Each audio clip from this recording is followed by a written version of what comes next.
Good afternoon, everyone. My name is Anita Bradshaw. I'm one of the co-founders of Green Seaguard. We are a really strange startup in that we have been around since 2014. And I'm the youngster in the team, would you believe, of the founders. Yes, my inventor is a grand old man of 87. So that's quite special. I joined for 1 month in 2014. And I'm still here, so it's been a great ride, but we've defeated all the statistics because according to the British statistics, only 1% of startups survive 2 years. So making it to 7 years is quite something. So it's a great pleasure to be here today. We are in the business of decarbonizing shipping. And it's been a very strange story, but I think it starts with those 7 Sustainable Development Goals of the United Nations, because that's very much where we wanted to go with this. So we have a 3-part mission. First was to help ship owners, and we know that ship owners like to make money. They are not particularly green as a sector. I've been thrown out of more meetings with ship owners than you've had hot dinners in this year, I'm sure. We have also always wanted to support ports and regulators because there is increasing amount of regulation trying to make sense of the shipping sector in terms of decarbonization. And we have a number of plans that we are moving ahead with for general decarbonization of the whole sector. So that includes all the static engines that you can find in ports, the railways that come out of ports, the barges that come out of ports, and so on. I'm really hoping that this will, all right. So I mentioned that ship owners like to make money. We've discovered this is really the only way to their hearts. But luckily, we look at emissions from ships in real time, remotely, and we use that information to help ship owners to detect engine faults, to make sure that they can maintain their engines properly. And generally speaking, we find this results immediately in at least a 10% saving of fuel, and sometimes a 20% saving in emissions. It's that sort of order of magnitude that we find. You can see that this is not exactly the Queen Mary that I've put on screen here. She's a small vessel. We're not so sure that the very largest vessels obey the same rules, but the small vessels, there are huge numbers of them. We have a lot of experience also with river barges. There are 250,000 river barges that are regulated throughout the world, and that's our market. And we have always succeeded in saving money for the ship owners who introduce our systems. So moving ahead, we know that 10% of most ship emissions are in port. And that's one of the reasons why the air around ports is 30% more polluted than other towns of the same size. So it's a very serious business that we're in. And we are really here to help public health along and generally to push regulation into this very unregulated sector. We really did start as an IT company. We didn't think we would be in the business of building analyzers, but we discovered there were so few analyzers around that we had to build our own. So now we have a whole range of interesting products, which we never expected to have.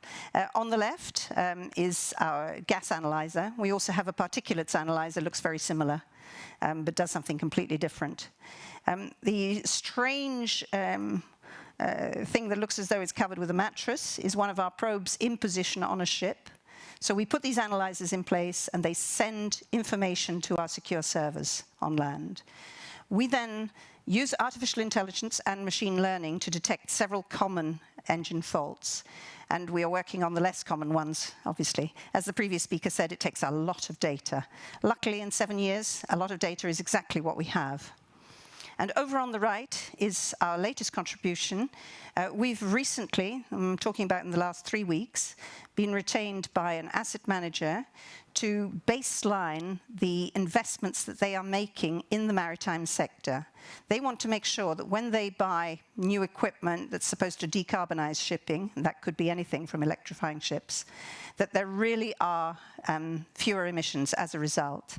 So that's our new blockchain-enabled software, which we hope to launch. I got funding for it 3 days ago. So typically, remote gas monitoring sounds like a big deal, and because there have been a lot of dead bodies in this area, I have to say that, we find it's pretty easy. Every ship is different. This is not a business that we are going to be competing with the big guys in for very long, I suspect. The global potential, I will very quickly mention this. We did our calculations based on what we know of the sector, and it comes out at 26% of the global contribution of the shipping industry. We suspect very strongly that shipping industry emissions are understated, and that's the reason why our contribution looks pretty world-beating. We have a team.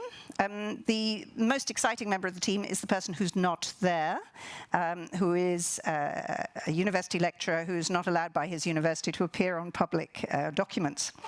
But he has built all of our software, and he and I have been working together on artificial intelligence and machine learning projects for more or less 15 years now, mostly in the City of London. We have come a long way since we started. We have some powerful friends. We were talent spotted by the Port of Rotterdam in 2017. And Reseller, who have 60% of all ship engines on this planet, flew us up to Finland some years back to look at projects together. We are still quite a small company. We have been bootstrapped most of the way. You can see that our founders and management team have contributed more than external sources of finance. We really hope that that's the last time I have to say that. We are halfway through a 2 million growth capital round. I have 250,000 euros of that committed, and I have some co-financing out of the south of France committed for probably another 750,000. So I reckon I'm halfway there. We have a number of reseller partnerships. We can't do very much ourselves. We are just 16, mostly volunteers, and we have some big names in there. We are definitely pushing into the financial management sector because we think there's a lot of interest from the banks to make sure that the lending that they do into the transportation sector generally is going to be ethical, and it will be able to be verified at a very precise level. So we are now trying to move out of the garages. I have to say we are a virtual organization. My team have garages in 6 countries, and we would like to have a manufacturing plant. The artificial intelligence is very time-consuming, takes a lot of data. We're looking for some money for that. But there's also huge opportunities in the EU port sector. For example, the Italian ports are getting a lot of state money for electrification. And one of the things that we are doing is developing the baseline so that they can actually judge how those electrification projects should be pursued. Every investor likes to know that they're going to get their money back. The most exciting thing about our investor group is that at the moment we have 2 collaboration partners who have said that they would like to acquire us over the long term. So I guess that makes me not a candidate for an IPO, but a reasonable candidate for a trade sale. So that's Green Seaguard for you. We are unashamedly green. We have a lot of experience, which is shorthand for saying we're actually mostly quite old. But we need that experience a lot. I'm a female founder. My other 2 co-founders don't really work day-to-day in the business, so I'm actually running the business at the moment. And I'd be delighted to connect with any of you for collaborative purposes or for investment, obviously. Thank you very much for your time.